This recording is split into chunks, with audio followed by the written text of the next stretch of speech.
GOV-TV here. We're going to show a little video with some of the success stories from some of the parents and other people who have participated in the program. And for all you media folks, we'll get you copies of that video immediately after this. But we want to kick it off today. We're going to have several people speaking. We even have one of the parents in the crowd today. But we'll have several people speaking. But first things first, I want to bring up Mayor Keller. And he's going to tell us a little bit about the program, give us a quick overview, and introduce the video. Cool. All right. Hi, everyone. Well, thank you all so much for coming, especially folks who are participants in the program and who help run the program. And what I want to do is begin a little bit with just kind of the background and the concept of guaranteed basic income, or GBI. And I know our participants know this, but especially for our partners in the media and things, because there's a lot of myths around this program. And that's one reason why we want to talk about it, is to kind of hone in on what it's really about and also what it's not about. So first and foremost, this is an idea that's been tried in different versions all over the country. And different versions is important because the New Mexico version is very unique. But the concept is still the same. The concept is basically that in the end, government tries to support people who are having income challenges in a lot of different ways. We use, and I'm going to use basic terms instead of all the annoying acronyms, but we use like food stamps. We use different healthcare subsidies. We use different childcare subsidies. We use different home improvement subsidies, right? All of these different government programs. But what America is realizing, and I think our city also acknowledges, is that all of these programs are extremely complicated. And they also have all these different strings attached. And it actually has become like a problem with all government, where government's intention to help actually doesn't result in helping anyone, because it's just too hard to get through all of the red tape, or there's some little thing that means you're not qualified, or you need support for this, but the funding is only for that. This is like an American problem. And I won't go too long on this, but this is why people think government doesn't help them anymore. So this is actually like a really big deal conceptually. What guaranteed basic income does is it really turns that on its head. And it just says, actually, people are smart, people know what to do, and in general, we trust each other, government trusts you, and we need to rebuild that. So instead of telling you what you have to do with funding that we would give you, or requiring all sorts of strings to make sure that you're the right person, we're just going to say, look, here's a little bit of support, you decide what to do with it, because you know best. It sounds so simple. And that is what is so powerful about this program. And it's something that if folks do follow like government policy and things, it has to do with this concept called abundance, which is now sort of the trendy buzzword. But guaranteed basic income predates that. But this is a version of abundance public policy that basically says that actually if we just let people decide what to do with funding and support services, they'll figure it out best. And so that's what this is. So basically, what we do is we give about $750 a month, and in our case, we've tried it out with 59 families, and that includes versions. There's a youth involved because it's a family program, and there's really no compliance. There's no hoops. There are no strings attached. We do ask, but we don't require that you share your story, and you share what we do with it so that we can track data. But the amazing thing is, and this is what you're going to see after a year of data, is how powerful this program is, and how in many ways it is so much more effective than all of these other things that cost way more for the government to do and actually don't end up helping folks like they're intended. And so lastly, this New Mexico program is a little bit unique because we fund ours with cannabis money. So this is kind of the other question. It's like, oh, well, taxpayer money is doing this and that. And like indirectly that's true, but this is actually the cannabis tax. And that does allow us to do something that's really cool, which is we can essentially demonstrate a version of helping people who've been theoretically, not actual person, communities, groups of people that have been impacted essentially by over-incarceration and the 1980s sort of drug policy that now we acknowledge didn't work, which is why we legalized cannabis, right? But we're using that cannabis funding to help some of the same communities that were over incarcerated because of that policy. So in that way, this is also very powerful, and that is uniquely New Mexican and something that's very cool. The last thing about this is, it also is intended to be reoccurring funding. And so, because the cannabis tax is reoccurring. So in other states and other programs, this is like a one-time grant from a foundation, or it's a one-time, thing. This isn't supposed to be one time. This is just part of how we help our community. And we have a great way to pay for it that reflects some of the bad policies that were in the past. So I'm going to hand it over, but I do see Nicole. You're out there. Do you want to come in, counselor? You missed my whole speech on guaranteed basic income. Not that I'm joking, because she doesn't need to hear it. She helped set it up when she was working in the mayor's office and is now a city councilor.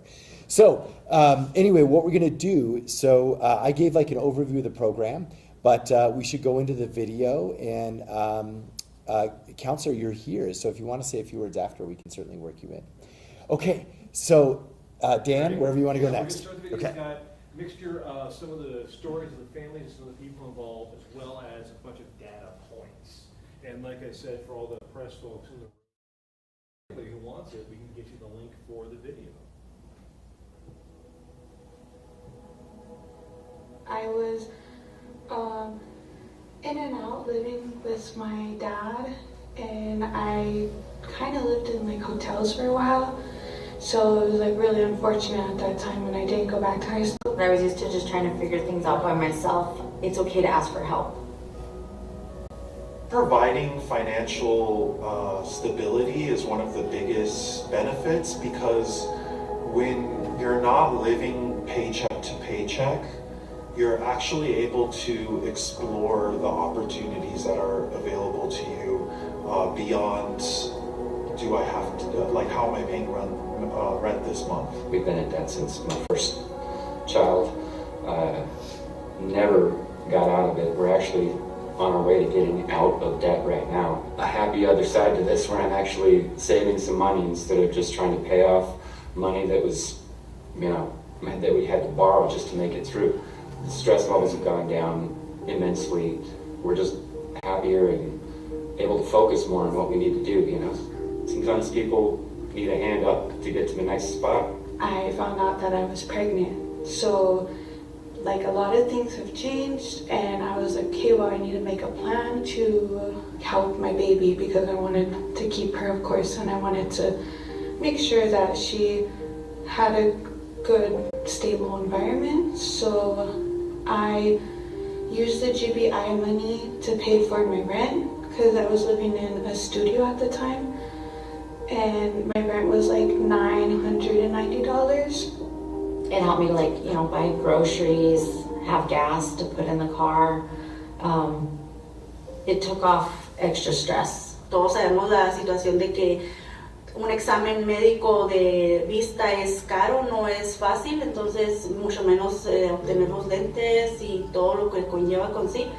Pero para mí eso fue invertirlo, porque él está prosperando muchísimo en su escuela, entonces sus grados, su rendimiento en la escuela fue muy, muy notorio. I meet with all 42 of the participants every month.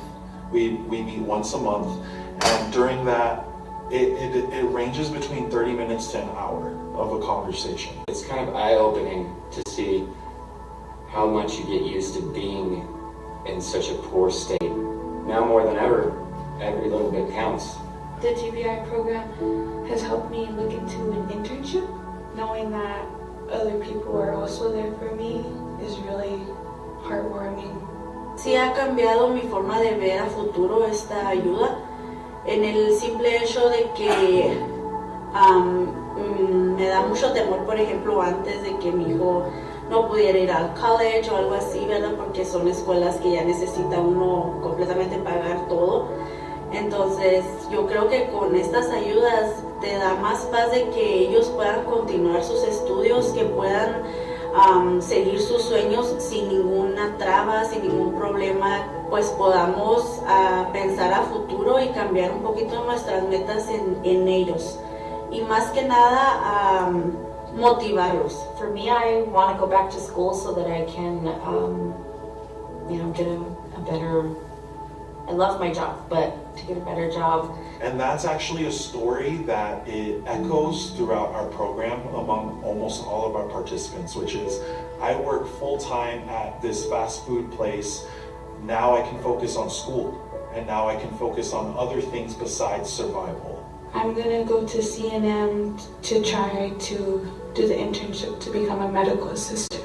It made me more self-aware. It gave me more confidence, honestly, to just talk about myself. Like, I feel confident telling people, like, yeah, I'm a teen mom, but like, I have all these opportunities and I feel like I'm doing good.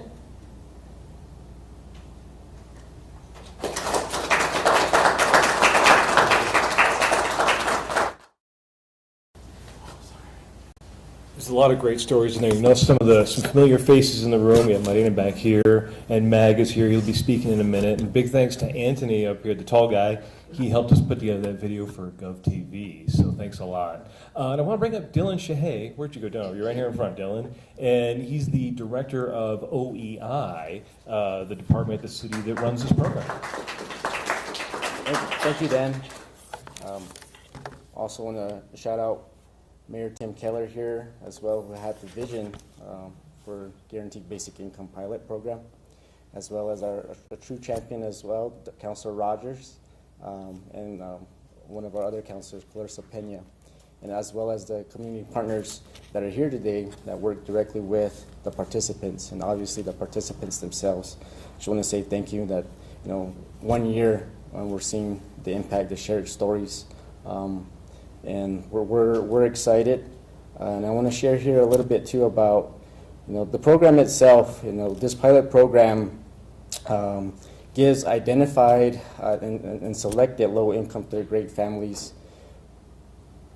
the monthly financial support with no strings attached, no restrictions on how the families use those funds.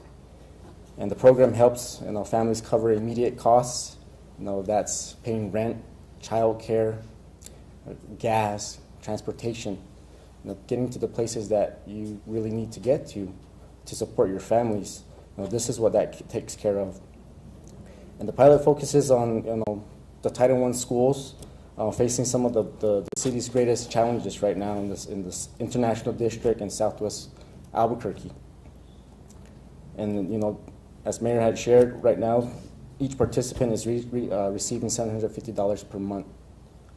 For a year over a set period of time, and funded primarily through the Cannabis Equity and Community and Reinvestment Fund. And so the city we launched this to direct financial support for families to stabilize faster, reduce stress, financial stress, and long-term outcomes for children and households, and also increasing economic mobility. And that's really essential to helping families stabilize and having that relationship that they need. Rather than working multiple jobs at a time, they're there to be with their families, to learn from one another, and to have that time at the dinner table. And so, Albuquerque, we continue to treat Guaranteed Basic Income as a pilot program focused on measuring results, which is our quantitative data, and learning from participants, which is our qualitative data. Learning about the stories as we saw here before us, and to generate important public discussions about economic stability, mobility, equity, sustainability, and the role cities can play in addressing poverty. So with that, I would also like to bring up Office of Financial Empowerment Manager, Raider Moss.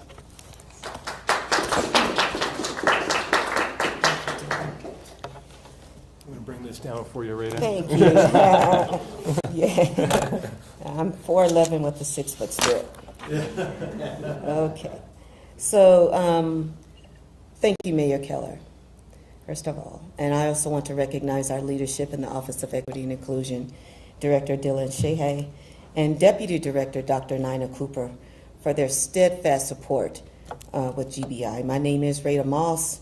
I'm the manager of the Office of Financial Empowerment, and I lead the work of GBI. So I do want to provide you some data regarding GBI impact. 67% of participating households report annual incomes below $40,000.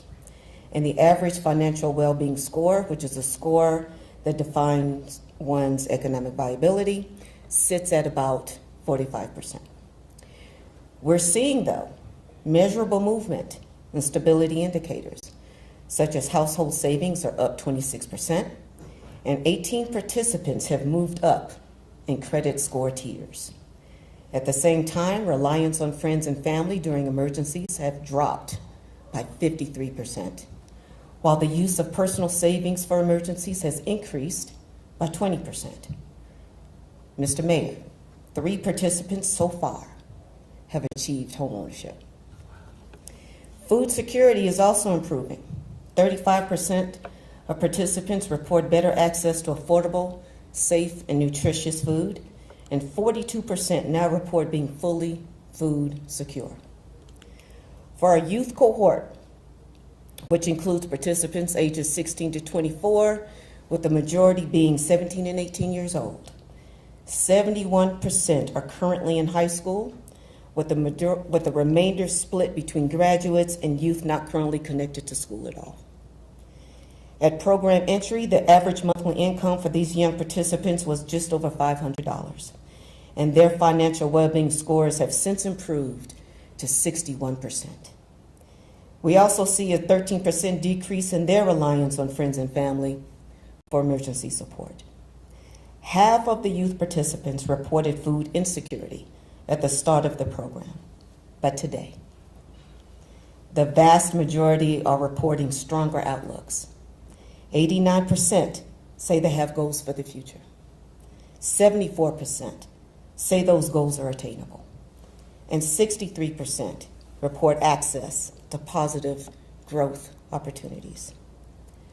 So the work is needed, and it continues. But as you've heard from participants in the video and our community partner, this is indeed a movement that works. So thank you. Thank you to the mayor, the city council, and the leadership for your foresight and investment for this work. Thank you to our community partners and leaders for your support and expertise. We absolutely couldn't and wouldn't do this without you. And most of all, thank you to the participants for your work and your trust. You are the hope and the change that we see. Thank you.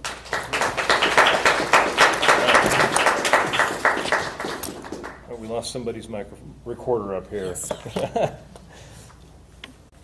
I'll put that there. And since we have her here, Nicole Rogers, City Councilor, District 6, you want to say a few words about the program? For those that don't realize it, Whittier Elementary is in her district, and our 3rd grade participants come from Whittier Elementary. And then we have Mag Kim, who will speak a little bit. He's one of the guys who actually meets with all the families. Councilor? Thank you for making some space. I'm Councilor Nicole Rogers, and I'm, as Mayor said, this is like, I was getting emotional in the back because this is exactly the work that government should be doing to stabilize families in our neighborhoods, period. That's what we should be doing. Like removing barriers for people, not putting barriers up. And I think when I got emotional hearing that data because I'm a single mom in poverty with a 3rd grader. And I know on a council pay, right, what this would do for even my family, who I am gainfully employed. I understand how to navigate these systems. But for even someone like me, it would be life-changing to get $750 extra a month. That meant if I was able to get that as a single mom, I would be able to put my kids in extracurricular activities. They don't get to do yaffle. They don't get to do all of those things. I'm going to continue to get emotional. Because that's what's at stake for families in our neighborhoods, is that we can't afford to put our kids in yaffle and do those things that other families can do. And we have a lot of guilt that we carry for not being able to provide for our families. And that's why this is so important. This is historic. Mayor mentioned this is the first time that any pilot in the entire United States of America has been funded by taxpayer dollars. It's all been philanthropy. It's never been government stepping up in this way. And so I'm just so grateful to everybody in the department, in the community, in all the leadership, but to the participants, right? Thank you for signing up to do those surveys. Thank you for doing those surveys, right? And continuing to show up for the one-to-one help, because that's the upward mobility. It's not just the money. It's also the connection to the resources that we have access to that we don't get to know about because we're so busy working 2 and 3 jobs and trying to help with homework and run a household that we can't stop for a minute to just even breathe, to dream. This is allowing families to dream again. And to hear 68% of the families say that they feel positive about their mobility, that's life-changing. And so thank you for the execution, for the tenacity. And we're going to keep fighting and we're going to keep making this happen because this is the work of government, moving barriers and giving people hope again. We need hope, and this is what this does. So thank you. Thank you. And then I'll bring up a familiar face from the video. I think I got to move the microphone way up here for Mag. This is Mag Kim. He's one of our community partners. He's one of the folks who meets with all the families every month for a few minutes, and he hears their stories and helps them figure things out. And am I right in thinking that you helped one of our folks in the video get into the CNM program? Yeah. Yeah. So why don't you come up and tell your story, Mag? Hello. Sorry, I'm a little taller. My name is Mag Kim, and I'm the coordinator for Future Focus Education's Guaranteed Basic Income, which is referred to as GBI, and we are part of Cohort 2. And Cohort 2 specifically focused on young people between the ages of 16 and 24.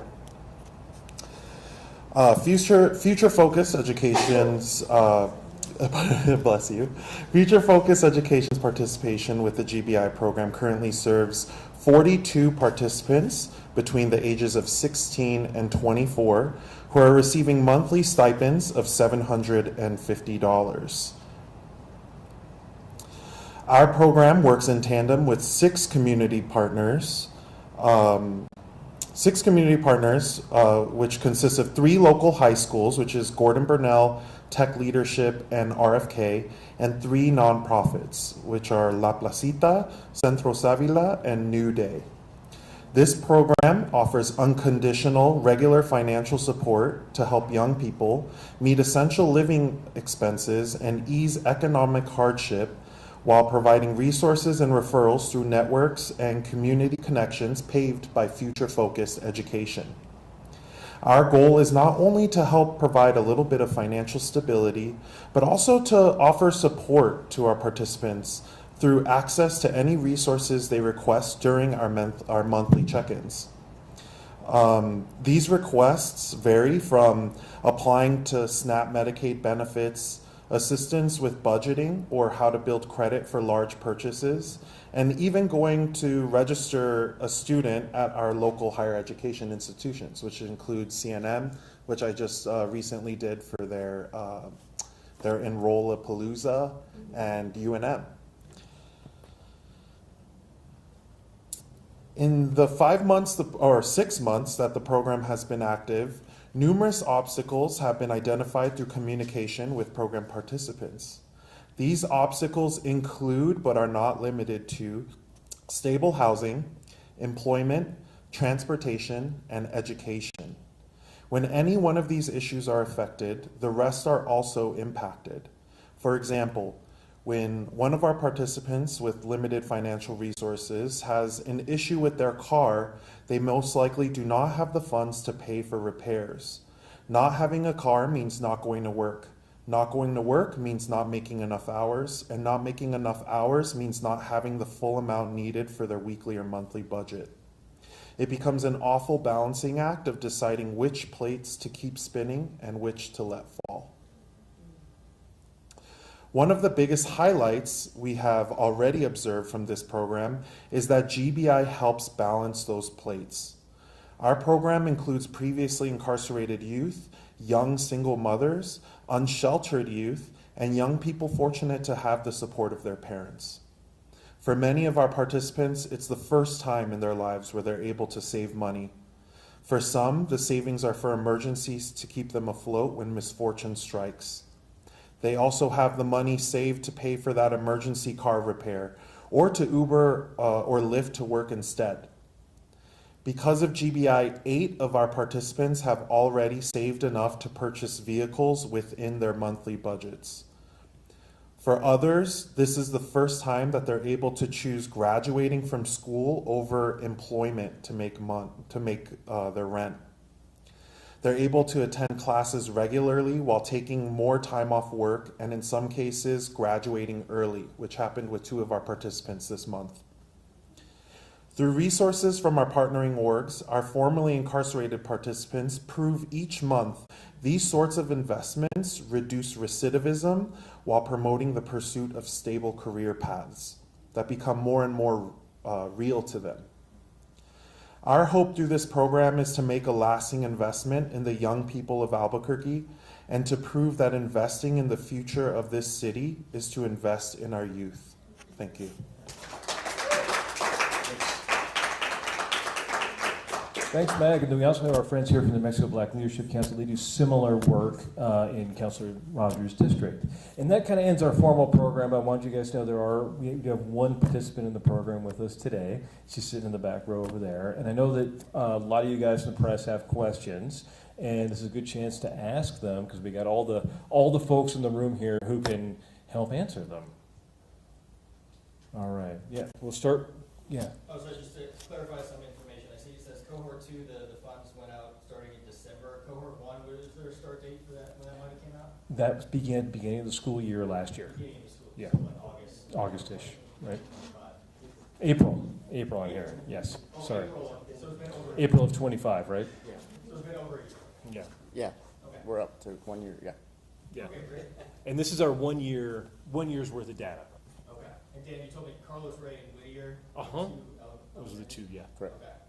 And then do I have the math right here? So 750, let's just say times 12 months would be 9,000 a year times 100 distributions or 101 would be about, is it fair to say it's like 900,000 a year in total disbursements? 900,000 or 9,000? 900,000 per year. In total for the program. For the program? For all the 101 payments that are going out, is that Yeah, Mhm. yeah, Yep. Okay. And that's 100% funded from the cannabis tax? yes, that's correct. Okay, just want to make sure I have that right. Yeah, Okay. yeah. And I saw Matt, and then with you, Michaela. How are the families chosen, and then how are the youth cohorts chosen? So the families, we're looking at Title I schools, especially in areas that are mostly highly impacted, faces the highest challenges, low-income families. And those are how we selected those individual families. And it was open to every third grade grade family at both of the schools. But obviously, there's more than just 52 families facing these metrics, right? So, like, how did those families get chosen like that? You know, as I'm sure more probably put into the program. So we're actually also looking at the national lunch program metrics, where I think 98% of the families that come from Title I schools, especially Carlos Way and Whittier, a lot of those families are 95% low income. And so that's how we selected those schools, because they were the most facing the most challenges. And then third grade makes the most impact when it comes to family stability when as a kid is growing up. When we were building the program, we looked at data around education attainment. We also looked at APS, gave us a lot of data about those specific schools and how much mobility was happening with those students because of rent issues. So a lot of those kids were having to move 5-6 times during the school year because of rental issues and home instability. So we picked those 2 schools based on some of that data from APS. And then every kid that's enrolled in third grade, every family was eligible. So we didn't have to pick between Okay, families. so it's like it's If you're enrolled at Whittier Elementary or Carlos Way, you're in the program. If you participate, of course, they had a chance to say no, but yeah. who was going to say no? Yeah. Yeah, there's. Do you guys have any current projections for where this program could be in terms of the number of schools or families or youth participating in, let's say, 5 years, 10 years? Are those projections? Do you have like a rough estimate right now? No, not right now, but it's something definitely we'll continue to think about and assess. Yeah. Let the experts talk. Rita? And then Michaela, you had a question. He pretty much kind of asked it, just what are you going to do next? Are you going to expand the pilot program to get more data? Have these discussions been had yet? Well, thankfully, we're committed to capturing the data every 6 months. It's our duty, it's our responsibility to do that because we have to make sure that we communicate and understand the impact of it.